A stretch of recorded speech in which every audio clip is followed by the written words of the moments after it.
of the International Secret Police. Ceiling zero. Ceiling zero. Ceiling zero. Ceiling zero. Ceiling zero.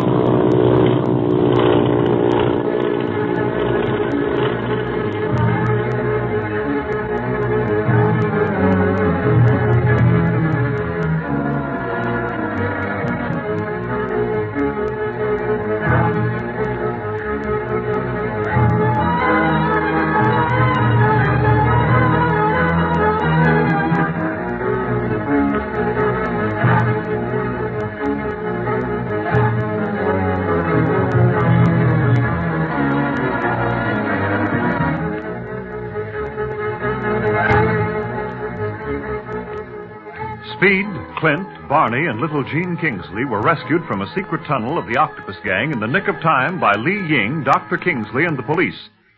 Before leaving, however, Speed discovered another passage in the tunnel hidden by a secret rock door. After a few hours' rest, the boys plan to return and search this tunnel, believing that it may lead them directly to their enemy. Meanwhile, the Octopus plans to dynamite the tunnel as soon as they move the rock door. Before any of this comes to pass, however, a shortwave message comes from Bob Gilmore saying that he has located Marcia Winfield. We find Clint talking to Bob over the doctor's shortwave set with the others anxiously listening. Hello. Bob? The tea house relayed your message to us here at the doctor's a few minutes ago. I tried to reach you at the doctor's, Clint, but I couldn't. I know he has a new call. It's IS-78. You got that? IS-78, yes. Mm-hmm. Now, what have you learned about Marcia? Well, a friend of mine wanted me to look over a piece of engineering about 30 miles from my house yesterday. We drove over a seldom-used road since it's located in an out-of-the-way place, and on the way had a blowout. Yes? It was near a native house, little more than a shack, and we went over for a drink of water after we'd changed the tire.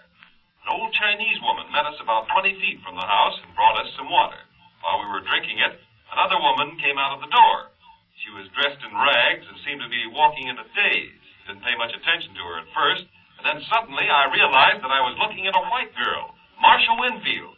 I recognized her from her picture. Golly, he did find her. Quiet, Speed. Go on, Bob. What did you do? My first inclination was to get her away from the place as quick as possible. Then I figured that it must be well guarded. The Octopus would never leave her with just an old woman, so I thought I'd better report it to you before making a move. I see. That was wise of you, Bob. What shall I do? Nothing. We have more important business in Hong Kong right now. I'll get in touch with you if we should be able to get away. What? Yes, I'll get in touch with you as soon as possible. IS-78 signing off. Clint, what'd you tell him that for? You really mean you're not going to look for Marcia? Good heavens, you can't mean that, Clint. No, Dr. Kingsley. But you forget that the Octopus probably listens to every conversation we carry on over shortwave. His set can pick up anything. If anything does get by him, it's only because he isn't listening in at that time. That's true. I'd forgotten. And so was Bob, evidently. He sounded thunderstruck. But if I'd given him direct orders, the Octopus would know he's working for us. You think Bob will try and go back to that house alone, Clint? We won't give him time. Oh, Barney? Yeah? How would you like to fly the bullet monoplane up to Siang tomorrow at dawn? Seeing as how I ain't rested up from my long swim in the tunnel, I might not look my prettiest. But for Marcia, say, I'd fly to the moon, pal. Good. Well, then proceed to Gilmore's house, pick him up, and then have him direct you to the house where he saw Marcia. Yeah. It's going to be dangerous, just the two of you, but you've handled lots worse. You're darn tootin'. Bob and me'll clean up that Octopus hangout and bring Marcia back here quick as a wink. You'll have another guest for dinner tomorrow night, Doc. Well, I hope so, Barney. Once Marcia is safe, my troubles will be over. Well, can I go with Barney, Clint? No, I want you to work with me, Speed. There's still the matter of the tunnel, you know. Hey, will I miss out on that fun? Aren't you glad? I thought you didn't want to go back to the tunnel. Where's your sense of humor? I was only kidding. Wait till I come back, Clint. We've got to work fast, Barney. And it's even better if we're in two places at once. It may confuse the Octopus so much that he'll trap himself. Oh, I hope so. Then Marcia will be back with us, and we can all have a good time instead of always chasing him. Well, with the Octopus captured, everyone can rest easy. I know the British authorities of Hong Kong will certainly be grateful to the secret police. We'll do the best we can, Doctor. And now we'd all better get to bed, huh? And you, Ying, return to the tea house and get some sleep. Speed and I'll be over right after we see Barney off at dawn.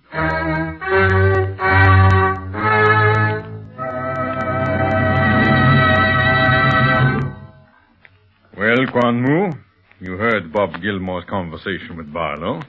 What did you make of it? That Gilmore is most anxious to rescue Marcia Winfield. Obviously. And from Barlow's reply, it is also obvious that he thought I might be listening in. How so, Master? He and Barney Dunlap would do anything to see that girl safe. They gave that away when they so foolishly tried to rescue her from the flower boat and almost lost their lives by the attempt. Do you think for one moment that Barlow would stay in Hong Kong if they had even a slight clue as to Marcia's whereabouts? Do you think he will go to the hiding place? Most assuredly. Either he will go or he will send Barney Dunlap. You seem very sure of that. I know Barlow's brain only too well. Then what of the tunnel? Plans will go ahead as before. And no matter who opens that rock door, the place will be blown to bits. We cannot risk a slip up there, Wu. That passage leads directly to this room. Yes, Master. And now, is there any change in my orders? No. Go to Dr. Kingsley's residence tomorrow morning as we planned, and see what you can learn. But be most careful. I shall. I would have no worry at all if only I had my talisman of good luck. What are you talking about? The jade setting of my ring. I told you some time ago that I had lost it. Ever since then, we have been pursued by ill luck. Ah, superstition again. You are a fool, Quan Wu. And now, send Splinters to me. Splinters? The renegade aviator? He almost betrayed you once. And he has paid dearly for the near betrayal in my torture chambers.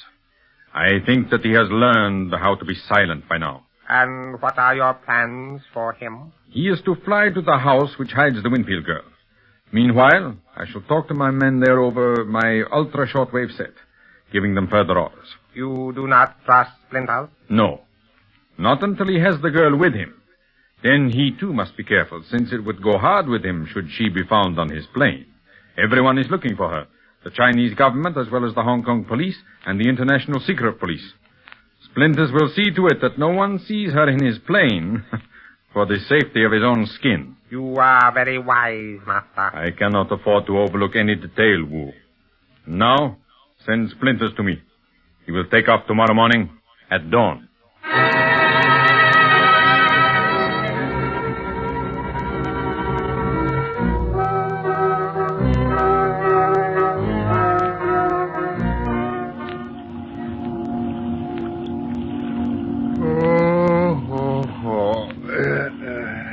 Lucky thing I love my work. Ain't decent getting up at an hour like this to fly up any river, much less the Siang. I'm not a bit sleepy, Barney. Well, you shouldn't be, the way you was pounding your ear. I had big things to think about. Couldn't sleep a wink. Oh, no? Those weren't your thoughts that kept me awake. I know snores when I hear them. Listen, someday there's going to be one complaint too many about my snoring, and I'll go someplace where I'm appreciated. Then you'll have to go someplace where you don't sleep. Once you doze off, the worst in you comes out. Hey, where's that plane? You're getting too funny too early in the morning. Looks like they're getting ready to wind her up, Barney. Yeah. You know, these British are great people. We called up the port officials last night to tell them about this flight, and here they have everything ready for us, right up to the minute. Yes, they've been great. I only hope that we can remove the Octopus from their territory in repayment. Say, if we do that, they'll be ready to give us Hong Kong. Barney, you remember to bring your revolver along? I sure did, kid. Now, don't you go worrying about me. I'll send word to you over the doctor's set just as soon as we have Marcia. Yes, and don't forget to have Bob call us when you arrive. If everything is okay, have him say, the weather is good up here. The weather is good up here. Yeah. Uh-huh. Okay, I've got that. And what if I run into trouble? Well, then talk to me yourself, because it'll be too late to hide your presence anyhow. And bring Marcia back with you, and Bob, if you can get him to come. His life will be in more danger than ever if you succeed in rescuing Marcia on his tip. Yeah. Well, I'd better be getting started, or Bob will go and try to rescue her by his lonesome. We'll get out the float with you. Okay, let's get going. All right, come along, Speed. Now, don't communicate with us at all while you're in the air, Barney. The Octopus mustn't know your movements, mustn't even know that you're flying up the Siang. He may guess, but he won't know where to strike. Yeah, I don't want him sending me into a spin again. Once was enough. We'll work on that tunnel with Li Ying while you're gone, Barney. And you're liable to still be in it when I come back if I know anything about octopus tunnels. I suppose I'll have to rescue you guys. You take care of you yourself and Bob Gilmore, and you'll have your hands full. Ah, it'll be a cinch. You ain't going to see Quan Wu today, are you, Clint? No, the tunnel's more important. Well, here we are. Go ahead, climb in, Barney. Yep. Motor sure sounds nice. You'll have to hand it to the Octopus on this plane job. He knows how to build them. See that you do as good a job of flying it. You don't want any crack-ups at this stage of the game. You don't want any crack-ups. What about me? I'm more interested in staying in the air than you are. Well, I guess you are at that. Well, so long, Barney. Happy landings. So long, pal. Take care of him, Speed. Don't know what he's liable to do while I'm gone. All right, Barney. And you be careful. Talk to us over the shortwave set as soon as you can. You bet I will.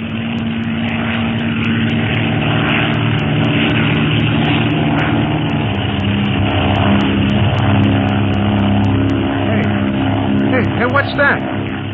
The seagulls are getting kind of big around here. It's a plane, all right.